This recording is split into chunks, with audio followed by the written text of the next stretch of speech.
fortalecer, enaltecer a arte do dia a dia, contar e escrever histórias da arte de viver. O projeto FIAR Histórias Vivas apresenta E por Falar em Arte. Olá, eu sou Kátia Soares. O projeto FIAR Histórias Vivas apresenta E por Falar em Arte. Por Falar em Arte é um projeto de podcast do Grupo Quírios. E a proposta dele é falar sobre o dia a dia do artista, falar sobre os processos, como é ser artista na cidade.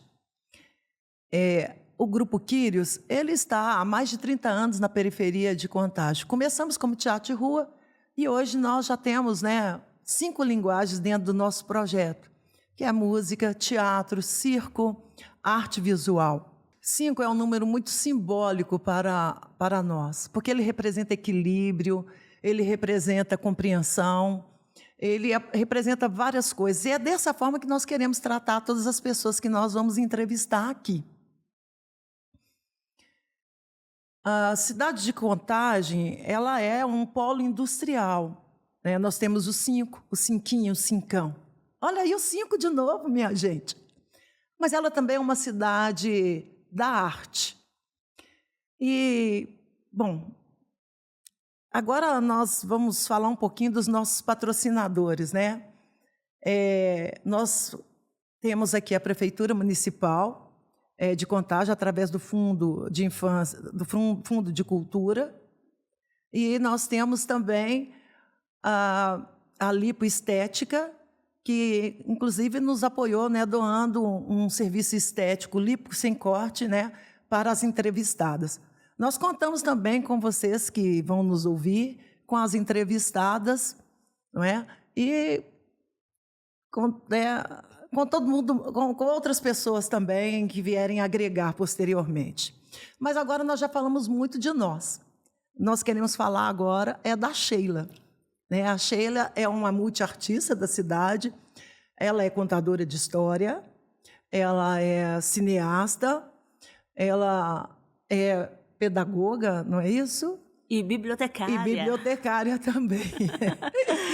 E, então, nos fale quem é a Sheila e como que você se descreve a partir da sua arte. Oi, pessoal, eu sou Sheila Rodrigues, sou bibliotecária da Escola Municipal Nilton Amaral Franco.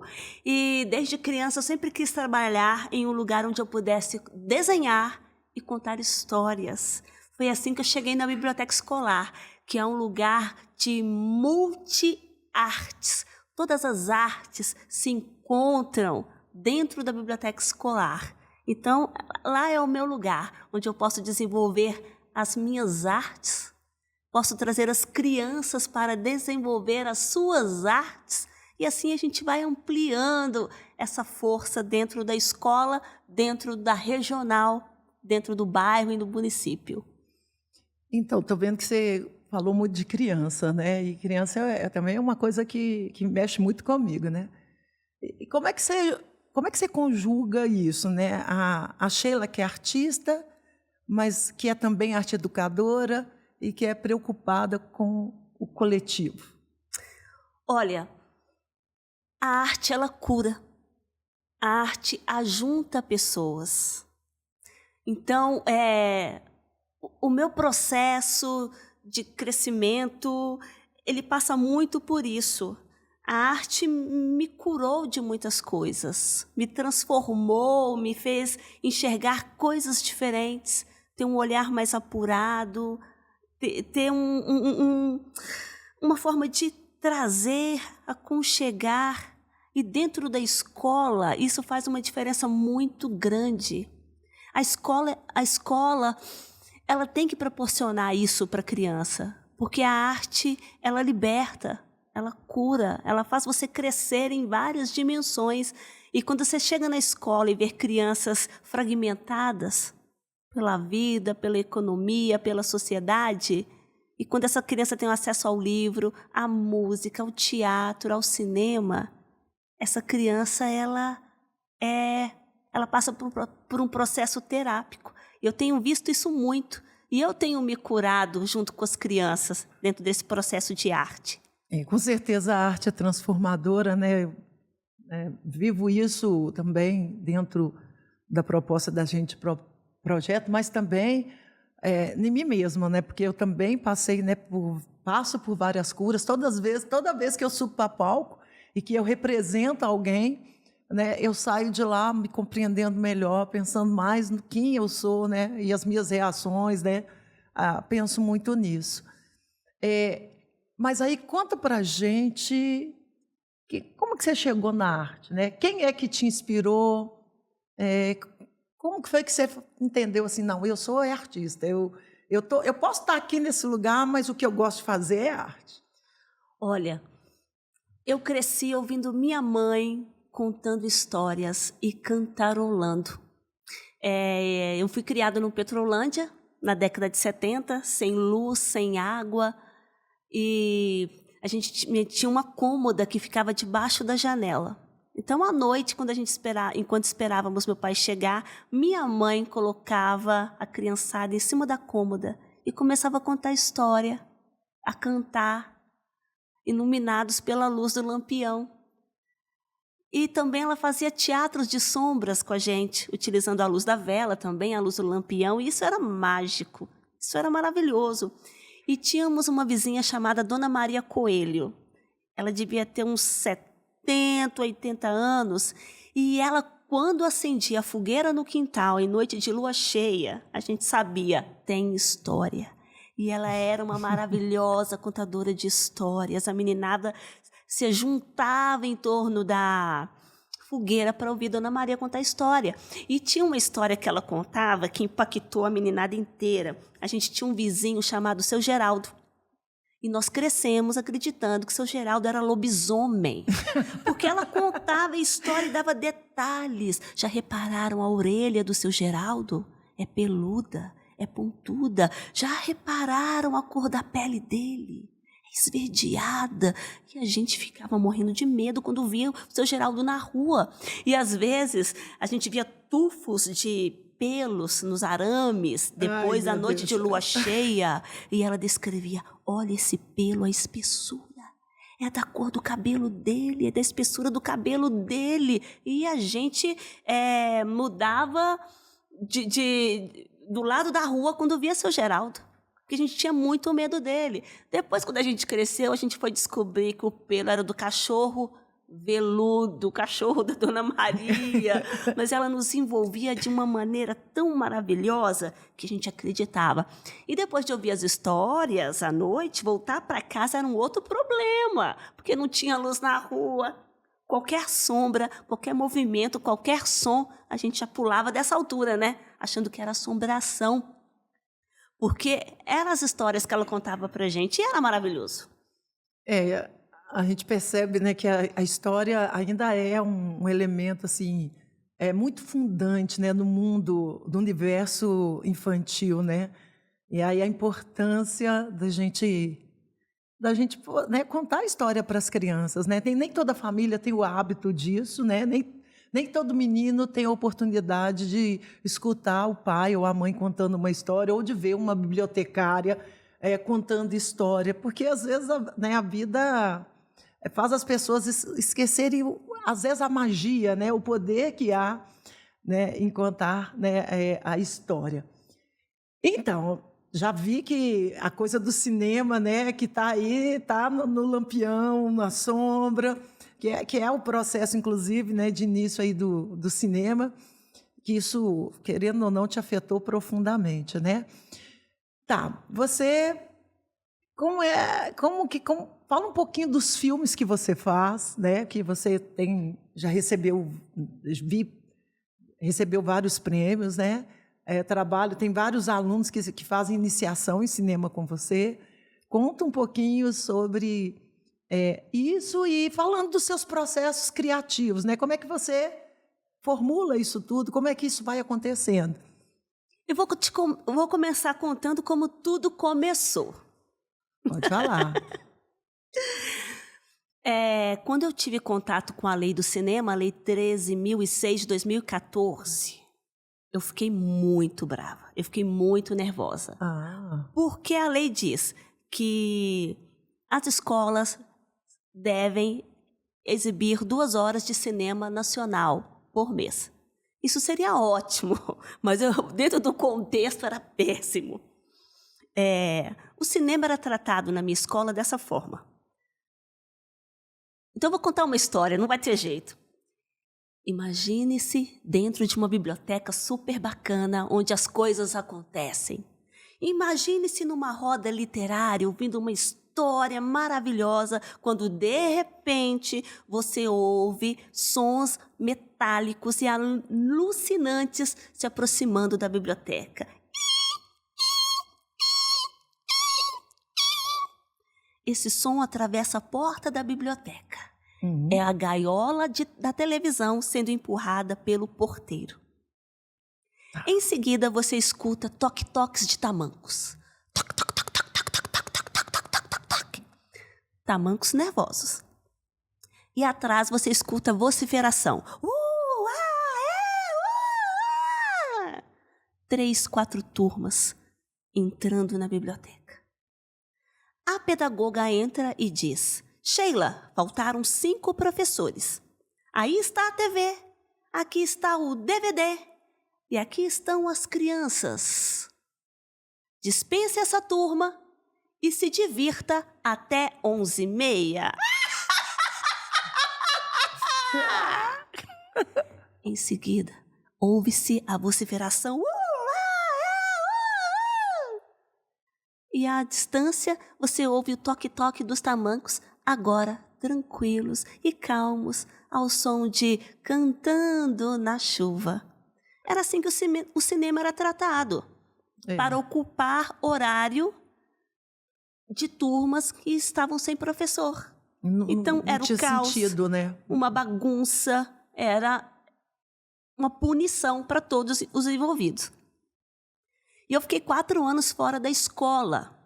E quando eu volto, encontro a mesma coisa. E foi nesse período que eu tive contato com a lei. E que fiquei muito brava por causa disso. E quando volto para a escola, acontece o mesmo episódio. Turmas ociosas. Já não era mais o carrinho de TV, era o data show, mas mesmo assim, o processo continuava. Só para você ter ideia, eu trabalho numa escola que tem o data show, mas as caixas de som nunca funcionam. E aí, assim, aí quando a gente pensa que vai funcionar, eu gastei quase que 40 minutos para fazer a coisa funcionar. E o sinal bateu. Sempre acontece isso direto comigo. Quando eu tenho um filme, mas é claro que dentro da minha disciplina, com uma proposta e toda assim, mas a escola... Mas nesse caso era sem proposta, sem nada. Então, um dia desses, acontece a mesma coisa e eu fico muito brava, vou lá na sala da Sidneia. Eu não faço mais nada, para mim acabou, para mim já deu. Nossa, nervosa demais. Aí, voltando para a biblioteca, eu lembrei da lei e me deu um clique. Vou fazer um projeto de cinema. Voltei na sala dela. Cid, vamos fazer um projeto de cinema? Ela, como assim? Me dá 10 minutos que eu já volto. Então, montei o esqueleto do projeto. E ela, com o olhar de sala de aula, colocou as articulações. E eu fui de sala em sala, manhã e tarde, do 1º ao 5º ano, apresentando a proposta para as crianças. E elas foram colocando as carnocas no projeto. A equipe gestora aprovou e nós começamos aí. E isso foi em 2017. Eu tinha falado para os meninos, gente, nós vamos fazer cinema e o filme de vocês vai passar no cinema de verdade. Como assim, no cinema de verdade? Como é que vai ser? Gente, nós temos 1 ano e meio, porque durante 1 ano e meio nós vamos fazer oficinas, nós vamos produzir, nós vamos fazer laboratório e em novembro de 2018 vai passar no cinema. E o tempo foi passando e eu procurando cinema. Não encontrei, porque Contagem não tem. Não tem. Fui até as salas de cinema comerciais para propor uma parceria, não consegui. O aluguel era muito caro. E um dia, passando no Palácio das Artes, em frente, eu vi uma turminha de pitulinhos entrando para assistir filme no Cine Humberto Mauro. Aí eu fui atrás e procurei saber. Então, eles tinham sessões de cinema gratuitas para crianças de escola pública. Então, fui assuntar e conheci o Bruno Hilário, que coordena a programação do Cine Humberto Mauro. Contei para ele sobre o nosso projeto de cinema, o que a gente queria fazer, a nossa primeira mostra. Pedi ele um dia, um horário para apresentar os filmes. Ele, quantos dias você quer? Ai, que legal. Então, ele nos deu uma semana de programação e nós fizemos a nossa primeira mostrinha BAEX. Aí ele me perguntou, olha, a gente vai fazer os ingressos, tá? Eu, não tenho dinheiro para fazer ingresso, não tem condição. Que isso? Nós vamos fazer os ingressos para vocês com o nome do projeto, com a logo do projeto. E ficou lindo e maravilhoso. E quando as crianças entraram no cinema e viram o filme deles na tela, no cinema de verdade, foi uma emoção enorme. Tinha menino chorando, tinha menino falando, a minha voz, essa animação foi eu que fiz. Olha a minha mão! E foi a coisa mais emocionante do mundo. Eles assistirem os filmes no cinema de verdade. E a partir daí a gente não parou mais. E os filmes que eles produziram a partir daí foram para várias salas de cinema no país, no Canadá e na Argentina. Filme produzido por criança de Fundamental 1 de escola pública. Eu fico emocionado, porque eu também... Né, a gente tem 60 alunos de oficinas diversas, quando a gente faz a amostra que eles vão lá, que eles veem o figurino, né? Que eles conseguiram, que a gente conseguiu os figurinos, que eles ficam também muito emocionados, né? Porque a criança tem esse coração puro, né? Essa coisa assim, para eles tudo é muito novo, né? E quanto mais despertar a curiosidade deles, mais empenho eles têm, né? Mais gratidão também eles têm, né? É muito importante o que você faz, né, continuamente com eles. Então, o processo seu criativo tem a ver com os meninos. Você você tem a materialidade sua para fazer essa direção de cena, é extraída deles. O nosso processo cinematográfico é laboratório. É um laboratório. O projeto é um laboratório. Então, toda semana eu faço com eles uma roda literária, que é onde nós compartilhamos literatura. E é a partir daí que eu conheço as crianças. Porque os textos as tocam de certas maneiras que eles trazem um pouco de si, né? E eu também me revelo para eles. É a partir dessas conversas que eles trazem propostas. Vamos fazer um filme sobre tal assunto? Vamos falar daquele assunto importante? Vamos falar sobre isso ou sobre aquilo? Eles trazem as temáticas. E depois dessas conversas e das temáticas que eles trazem, a gente sempre faz uma oficina de produção de texto. Nós temos a nossa parceira Fabiana Rodrigues, que na época era estudante de letras, e ela fez uma oficina com os meninos de como produzir textos. E a partir desses textos que são produzidos os roteiros, as crianças escolhem quais textos elas querem produzir, quais histórias elas querem contar, elas que trazem essa temática à tona. E a partir daí a gente produz em coletivo. Vira-se roteiro, storyboard, as filmagens, todos são costurados por eles. Eles que vão arquitetando essa trama. E tem um filme que eu gosto muito, eu gosto de todos, mas eu tenho um que me toca muito, que é O Gato. Porque Criança Especial também faz cinema. Que é muito lindo. O Gato é uma história do Theo Ailes. Ele estava no 4º ano na ocasião e ele tinha déficit de aprendizado por causa da condição dele. E na oficina de produção de texto, cada um levanta e lê seu texto. Ele me entregou o texto dele. 4 linhas em garatujas. Para quem não sabe, quando a criança está no primeiro aninho começando a escrever, ela não consegue fazer o alfabeto ainda, escrever palavras, então ela desenha, né? Sim. As linhas e tudo. Quando ele me entregou aquele texto em garatuja, eu Não posso envergonhar essa criança. E brinquei, nossa, esqueci meus óculos em casa, eu não consigo ler nada, lê para mim. Aí ele ficou assim, passou para Cid, a professora. Aí a Cid também entrou na brincadeira, ela compreendeu.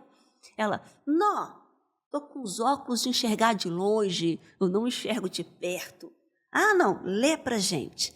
E ele, do jeitinho que ele conseguiu, ele contou a história de um gato que morava na rua, era enxotado por várias pessoas. Ai, e meu muda-se Deus. para esse bairro um homem solitário que não tinha família. Os dois se encontram e ali acaba a solidão de ambos, o abandono de ambos acaba ali. Então, esse filme demorou para ser produzido porque a gente não dava conta de animar um gato. Aí o tempo passou e a gente começou a brincar com inteligência artificial. Então, o cenário do gato é uma brincadeira com inteligência artificial, que a gente foi brincando com aquilo. O gato, ele é desenho dos meninos, são vários gatos em várias posições que são animadas, e os gatos têm várias cores, ele muda de cor no decorrer do filme para representar todos os gatos abandonados, né? Ali está falando de adoção de animal, está falando de amizade, está falando da necessidade que cada um tem de ter amizade, ter amor, ter companhia, seja de outra pessoa ou de outro animal. Então, esse filme é muito importante para mim. E esse ano, agora, essa semana passada, ele ganhou um prêmio de melhor animação no Festival Cuca Ueng Quataguases, como melhor animação, O Gato. E a narração dele é maravilhosa, feita pelo Denis Oliveira, que é uma outra criança também. Então, é um filme que eu gosto muito. E tem algum que você, assim, não ficou satisfeita? Tem algum? Porque você já falou do que ficou satisfeito. Qual que foi o mais difícil de fazer? Mais complicado? Olha, tem um filme que está encroado, que se chama Caminhos da Escola.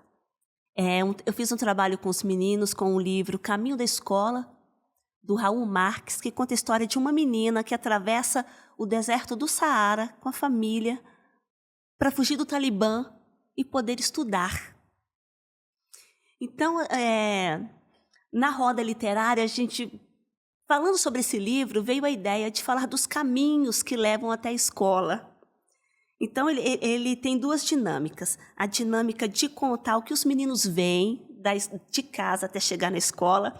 Tem uma fala que é muito legal, que o menino fala assim, eu não vejo nada, porque eu estou no meio da van, eu só escuto a alegria dos meus colegas dentro da van. Acho muito legal. E também a gente conta o caminho que é feito pelos estudantes do EJA, porque teve gente que casou primeiro, enviuvou para depois estudar, teve gente que precisou trabalhar para ajudar a família, para depois voltar para a escola. Então, a gente fala desses caminhos que levam até a escola. Então, ele está parado porque tem uma cena que a gente acha muito importante, a gente não quer abrir mão, de filmar dentro do escolar, do ônibus escolar. Cenas com as crianças falando desse caminho e mostrando os caminhos que o ônibus faz com esses meninos, da escola até em casa e de casa até a escola. E nós chegamos a entrevistar o motorista do ônibus, a monitora do ônibus, né? Os meninos entrevistaram, foi muito legal, eles contando o que eles veem nessa trajetória. Então, essa cena que nós não queremos abrir mão, eu e a meninada, que a gente não conseguiu fazer ainda, porque a gente não conseguiu permissão para filmar dentro do escolar da prefeitura. Então, assim, ele está engavetado. Eu acho que talvez agora a gente vai precisar fazer uma remodelagem, não sei, mas a gente está com outras propostas ainda. Os meninos são muito empolgantes, sabe? Eles vão trazendo propostas, então, assim, são vários para serem atendidos, a gente tenta fazer tudo ao mesmo tempo, e algumas coisas vão ficando. E a próxima temporada a gente quer fazer um filme que se chama Mulheres e Meninas de Contagem. A gente quer contar a história do município pelos olhares femininos. Isso é muito legal, né? Muito importante. Que são desde as mulheres em situação de rua, que a gente quer entrevistar, a gente quer acompanhar, até mulheres em posições de poder. A gente quer falar com todas essas mulheres, de todas as regionais. E, além de documentário, vai ser um podcast também. Então, esse projeto demanda algumas coisas que para a gente poder começar. Então, é uma proposta que os meninos lançaram, já tem 3 anos que os meninos propuseram, né, essa temática, que a gente ainda não conseguiu executar, mas é um plano para o ano que vem. Tá, então, você tem, pela sua fala, né, a gente percebe que há alguns problemas, né, na questão da produção. Né? Quais são as dificuldades que você tem, né, para executar, para produzir, né, o trabalho que você enfrenta, né, com esse projeto que é super bacana, a gente está vendo, e nessa proposta sua de cinema para criança dentro da escola. Então, quais os desafios, as dificuldades que vocês têm nesse processo de produção, mesmo já tendo ganhado vários prêmios, né? Que a tendência é que a gente pensa, né? Está ganhando vários prêmios e isso vai mudar. Então, quais que são esses desafios? Coloca para a gente. Kátia, o projeto de cinema Luz, Câmera, Escola em Ação completou 8 anos em março. Completou 62 festivais, mostras internacionais de cinema. A nossa filmografia tem 51 curtas entre animação e documentário, produzido por crianças do 1º ao 5º ano. E eu tive essa ilusão de que o projeto crescendo, trazendo visibilidade para a escola, trazendo visibilidade para o município, a gente receberia aportes. Porque qual que era a ideia do início do projeto? Era provar que era possível fazer cinema com o que a gente tinha em mãos. O que a gente tinha? Lápis, borracha, papel, muita fita crepe, a matéria-prima, que é a criatividade das crianças, e múltiplos celulares. Porque usava o meu, a Cid usava o dela, a gente fazia uma escala e mandava bilhete para os pais. Olha, dia tal, em tal horário, a sua criança pode trazer o celular da família para a gente filmar com esse celular, para a gente gravar com esse celular? E depois a gente passava tudo para um arquivo só. Então a gente provou, é possível fazer cinema com Fundamental 1 e cinema de qualidade, sim.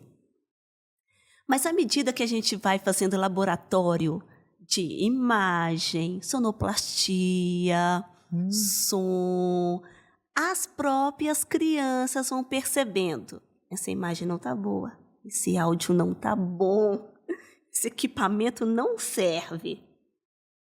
Então, a gente tem essa necessidade de melhorar, aprimorar a materialidade. Então, hoje, nós precisamos de uma materialidade para produzir cinema.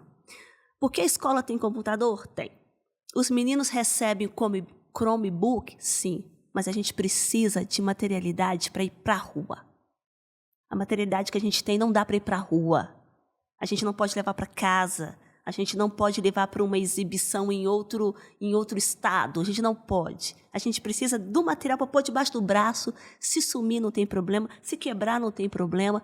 A gente poder trabalhar com esse material livremente. Ter uma câmera na mão é muito importante para esses insights, né? Isso é muito importante. Quando você fala de câmera, muitas pessoas já me falaram celular, isso. né? Por que você não compra uma câmera? Por que você não pede uma câmera para a escola? No projeto de cinema, a gente faz questão que seja feito com celular. Sim. Porque o celular, ele é acessível. Todo mundo tem um celular, mesmo que seja com menor resolução ou maior resolução, todo mundo tem.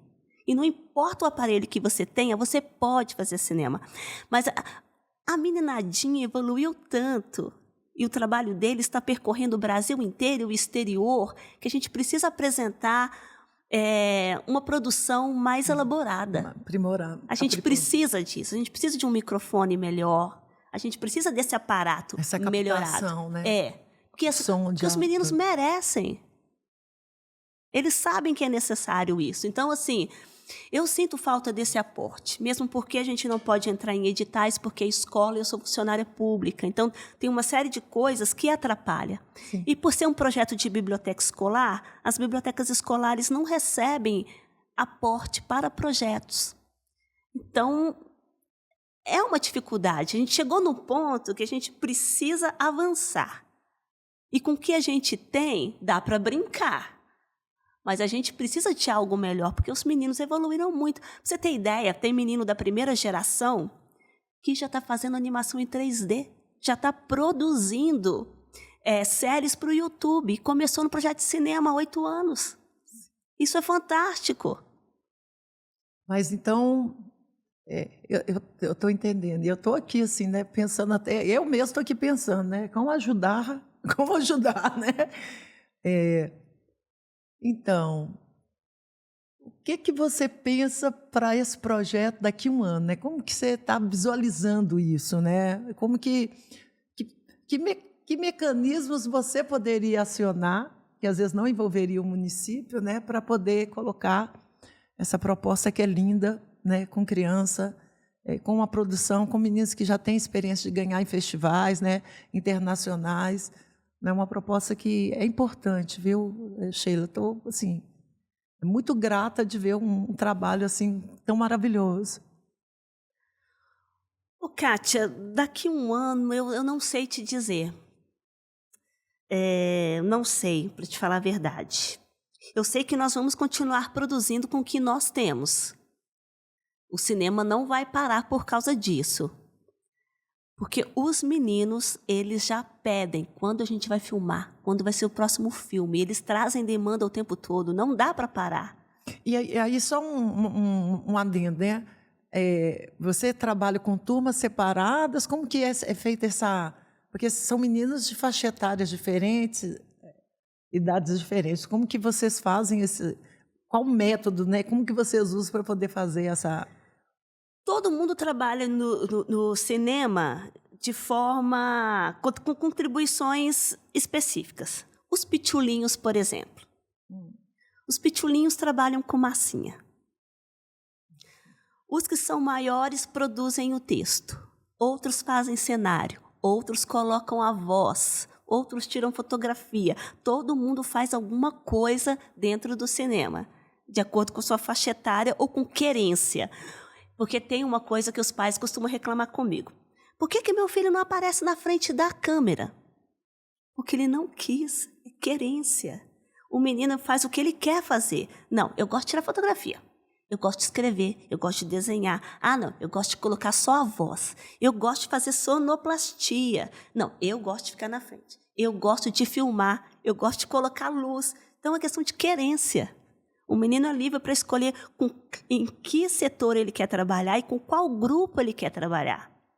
Porque o projeto de cinema ele é da biblioteca, então somos eu, Andresa, as nossas ajudantes, tem o pessoal que vem de fora agregar, o pessoal que vem doar tempo e conhecimento para o projeto de cinema. Tem a equipe toda da escola, desde a portaria até a cozinha, que participa do projeto de cinema.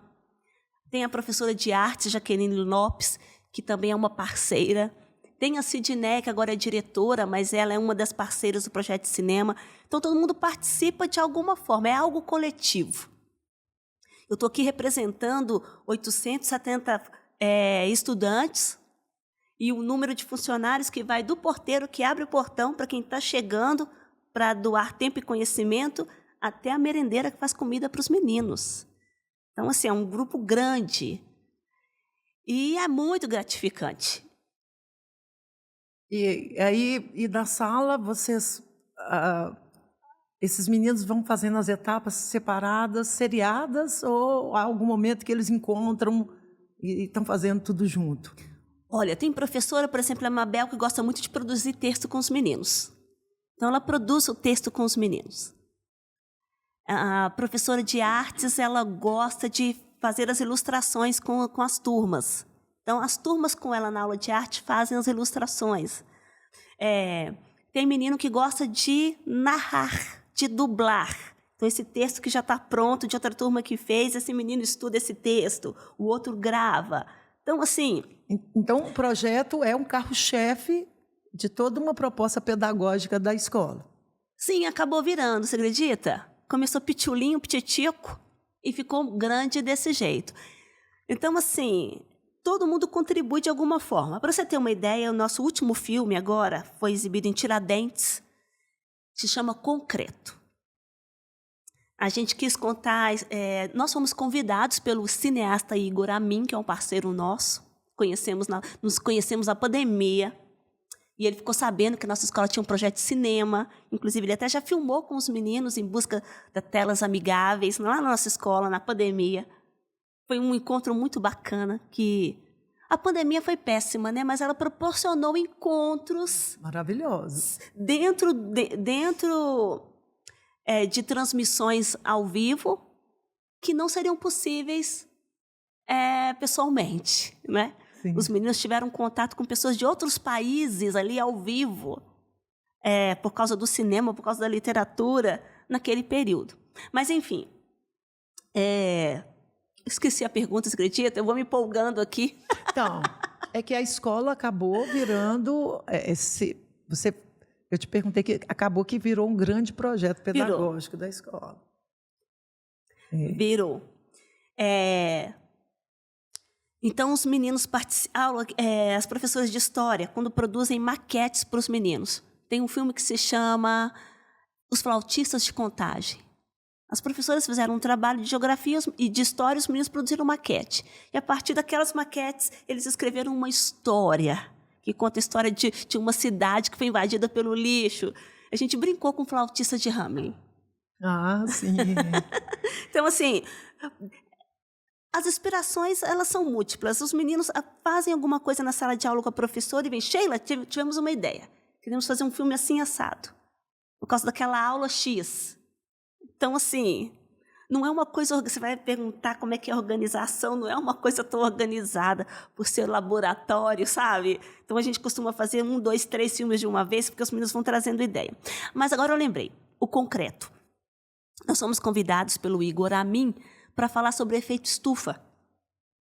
Então, a gente resolveu falar do efeito estufa a partir da nossa escola, que é muito concreto e muito zinco. Então, os pitulinhos do primeiro ano e do segundo ano fizeram desenhos de como eles gostariam que a escola fosse, com árvore, com jardim. Então, esses desenhos dos pitulinhos aparecem no filme.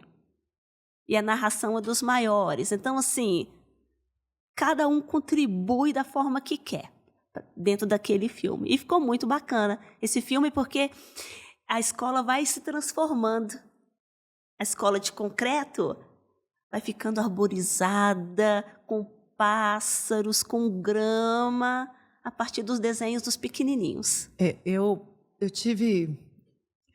fui conselheira da criança e do adolescente. Estou encerrando agora, né, minha participação, porque você fica 2 mandatos, folga 1, né? E eu tive a oportunidade de participar aí de uma organização da primeira infância. Acho que a conferência e todo um material foi produzido pensando na primeira infância.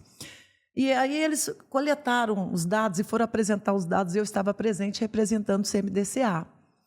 E, de uma certa forma, a maioria das crianças, né, quais que eram os problemas, as palavras que apareciam sempre na boca delas era hospital e escola. Né? Até eu fiz um questionamento na hora, né, o que é o impacto da falta, né, da arte, da cultura, dentro desses processos, porque, na verdade, o que essas crianças estão falando, elas estão repetindo o que os pais falam com elas, né? E aí a importância de ter um projeto desse, né, dentro da escola, né, que pudesse ampliar para que os meninos pudessem ter acesso, né, já que tem toda uma proposta pedagógica que está funcionando dentro de uma escola, que está fazendo bem dentro de uma escola, que envolve uma escola que já envolveu premiação internacional, a importância que isso pudesse, né, ser ampliado. Né? E o cinema é uma linguagem, né, maravilhosa, né? A produção...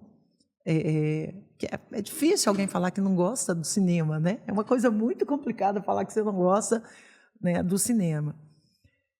Então, Sheila, é o grande desafio, né, que a gente tem, porque a gente sabe que quanto mais cedo a criança tiver acesso, né, já lá no ensino infantil, se pudesse ter acesso, chegaria para a gente com um potencial muito maior, porque ele já tem um potencial muito grande, porque a mente dele está liberada. Isso. A mente dele está liberada, eles não carregam as preocupações que a gente carrega, as dores, tanta lamentação, embora já vem com algumas dores, né, que às vezes serve até de matéria-prima para a gente poder trabalhar em espetáculo e trabalhar a questão da E cura. quando você fala isso, eu me lembro do filme Menina Estranha, que é um filme autobiográfico.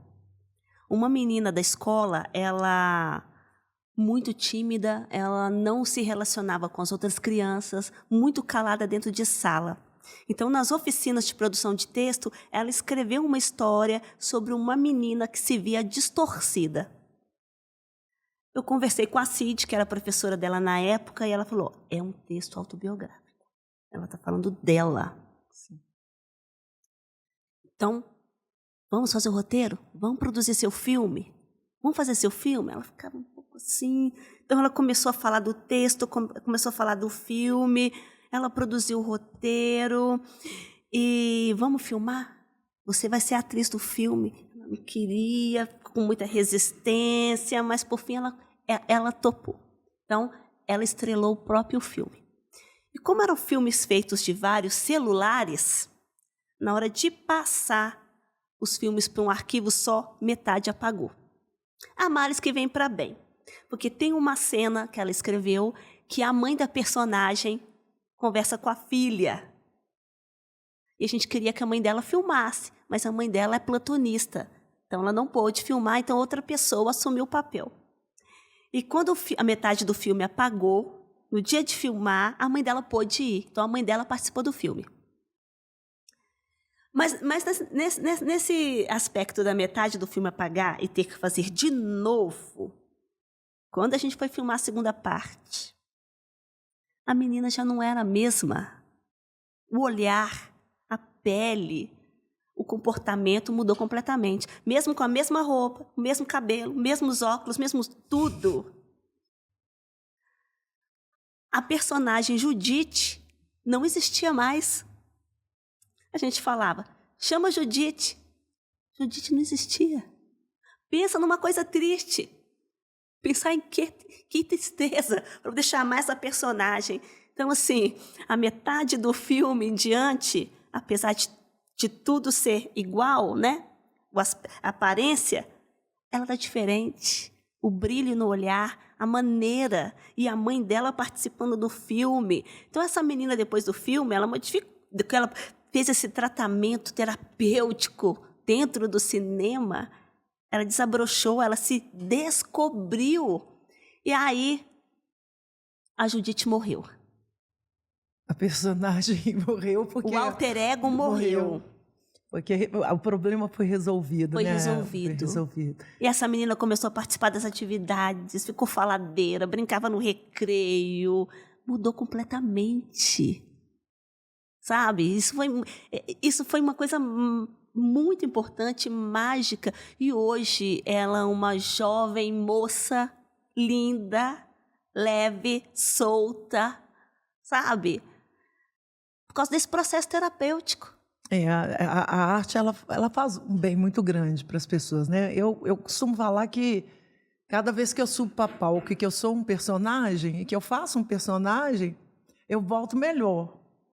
Porque, ao mesmo tempo que o personagem, ao mesmo tempo que é bom, porque você percebe seu potencial e tudo mais, ao mesmo tempo, tem 1 hora ou 45 minutos, ou não sei quanto tempo, que eu não sou eu. E isso é um alívio, né? Tira a gente de um lugar e leva... E faz a gente olhar o mundo de outra forma, que às vezes, enquanto pessoa, a gente não estava conseguindo ver. E às vezes a personagem, né, acaba te dando algumas dicas, né? Porque as pessoas não conseguem entender, né? Que você está lá, você tem o jogo do ator e a personagem, né? E como que é esse diálogo, né? Tem gente que acha que o ator até é esquizofrênico por causa disso. Mas é como que uma coisa ajuda a outra, e como que isso faz bem, e como que a gente desce é diferente, né? Então, pensando até mesmo na história da minha família, que não tinha acesso nenhum a nada. E eu, no meu caso, queria ser dançarina, e eu queria todo dia dançar. E aí, né, quando eu via a pessoa falar, não, mas você não pode dançar porque você é isso, você é assado, você é preta, você não pode, e você é pobre. Tudo isso mexia com a gente. E quando você tem esse acesso, seja via uma escola, seja via um projeto, pessoas que se importam com essa questão, isso faz uma diferença muito grande, né? Então, assim, fico... estou aqui conversando com você e pensando em tudo que eu vi esse ano, que eu, né, vivenciei com o projeto e com as crianças. Então, assim, tem alguma coisa que você gostaria de falar e que a gente não falou? Olha, esse processo de produção, quando nós começamos o projeto de cinema, nós começamos um ano inteiro trabalhando essa questão imagética, porque o primeiro trabalho que eu fiz com os meninos foi sobre autorretrato. E aí eu e Sidneia descobrimos que todos os meninos se pintaram com lápis salmão, exceto uma criança. Aí a gente descobriu, não dá para começar a filmar de cara, não. Senão vai ser mais do mesmo.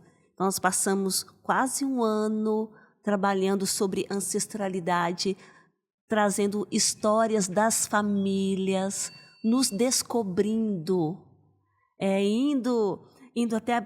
Nós pesquisamos comercial de TV, novela, os desenhos que os meninos assistiam. A gente trabalhou o próprio acervo da biblioteca. A gente queria saber se nós estávamos sendo representados ali. E a gente descobriu que não. A gente começou a trabalhar com curtas metragens do país inteiro sobre infâncias. As infâncias estão sendo representadas, mas que infância? Porque a gente precisou fazer uma sacudidela, senão ia ser mais do mesmo. Só depois desse processo de resgate ancestral, de pesquisa, de quebrar esse estereótipo mesmo, só aquilo que a gente vê na televisão, só aquela cor, só aquele estilo, só aquele tipo de pessoa, que os meninos começaram a produzir textos e imagens que os representassem de fato. Então, a filmografia dos meninos os representam de fato, dentro do território, da cultura, do pensamento. Então, assim, não estamos produzindo enlatados, estamos produzindo cinema com identidade. Então, isso é muito importante para mim, essa quebra de estereótipo, de preconceito, porque o cinema faz isso, a literatura faz isso. E, isso que você está falando é interessante, porque eu consegui um dinheiro dentro do projeto e consegui comprar aquele lápis que tem os vários tons de pele, né? E aí teve um dia que... Claro que estava chegando já perto também de novembro e tudo mais, mas eu comecei isso mais cedo do que novembro, porque em novembro eu fiz a exposição. Eu comecei lá para setembro e tal, mas, na verdade, eu nunca tinha comprado aquele lápis de cor daquela forma, né? E a gente passou um pouco por essa experiência, porque comigo foi o contrário. Vários meninos falaram, não, é a primeira vez que eu vou poder pintar alguém com o meu tom de pele. Eu vou poder pintar, porque assim... E aí esse lápis começou a desaparecer. Inclusive, a gente nem acha mais os lápis, o que é engraçado, né?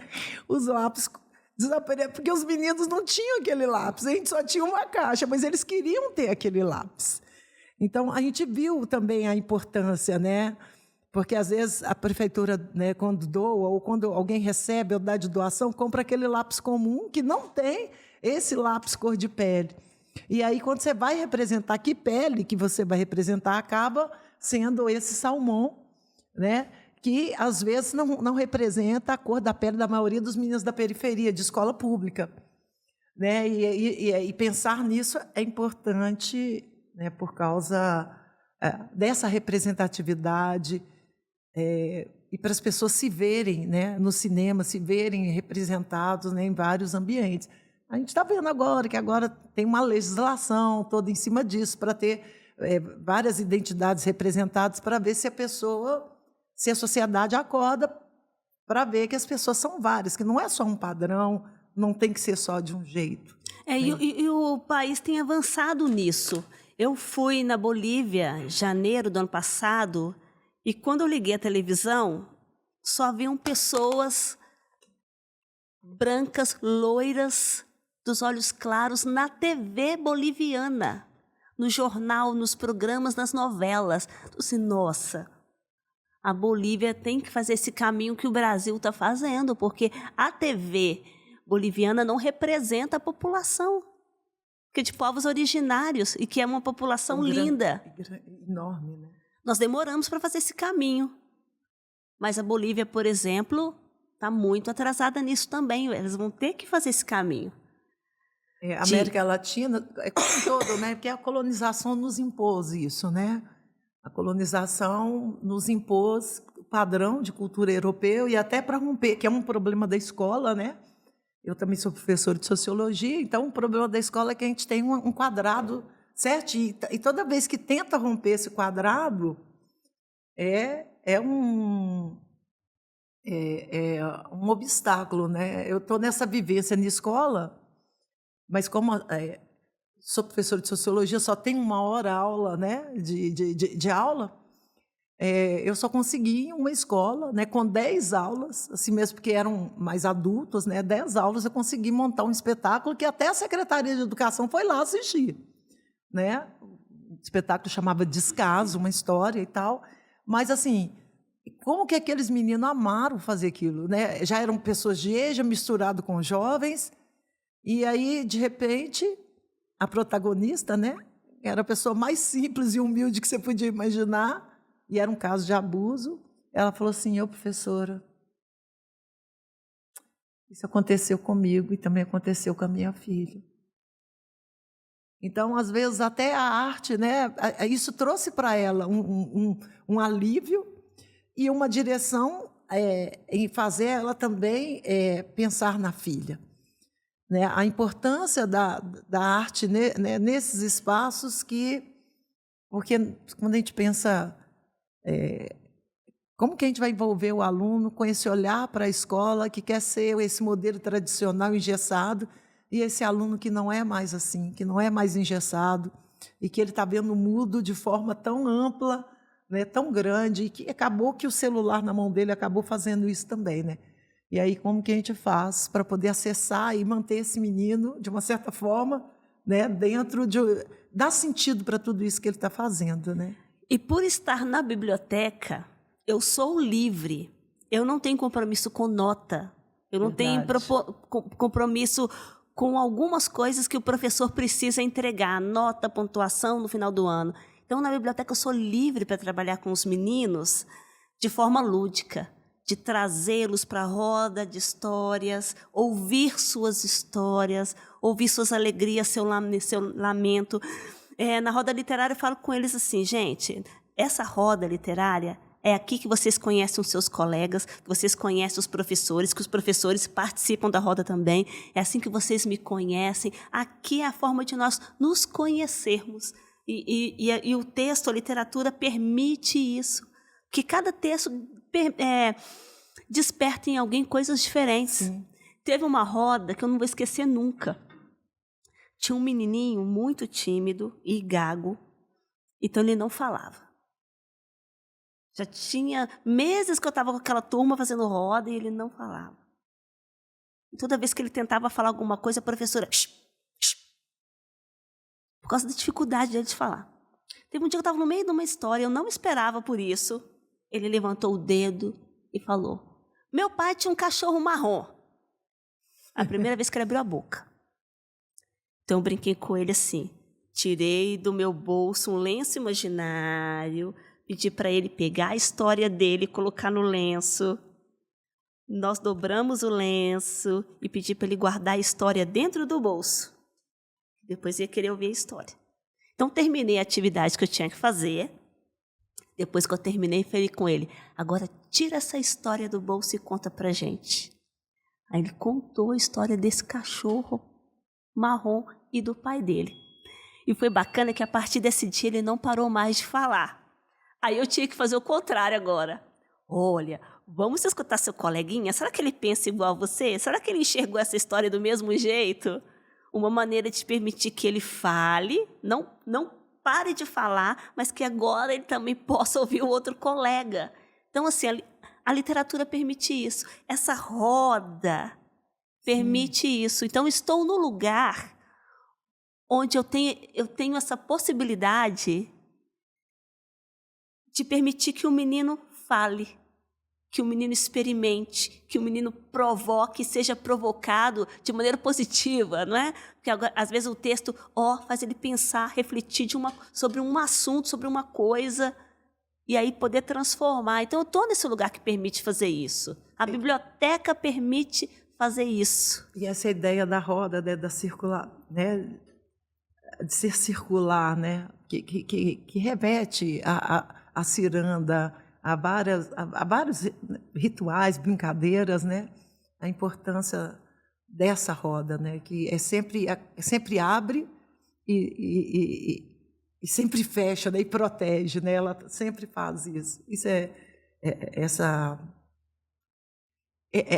essa cena é muito linda de se ver, né? E de imaginar. Então, falamos tudo ou ainda falta alguma coisinha? Um recado. Então, vamos lá. Sheila. Contagem precisa conhecer as suas bibliotecas escolares. Tem muita coisa bacana acontecendo dentro das bibliotecas. Contagem não conhece Contagem.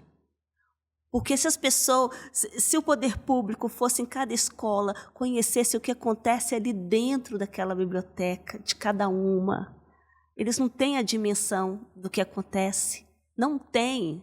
Então, são coisas maravilhosas que acontecem nas bibliotecas da rede. Então, vou repetir. Nas bibliotecas da rede, precisando de aporte, precisando de incentivo. O programa de leitura faz um trabalho muito bacana com as bibliotecas da rede, mas nem mesmo o programa de leitura tem condição de dar esse aporte. Então, assim, conheçam as bibliotecas escolares, porque tem coisa bacana acontecendo. Na minha está acontecendo cinema, está acontecendo roda literária, está acontecendo alguns projetos, mas tem outras acontecendo coisas fantásticas que as pessoas não sabem.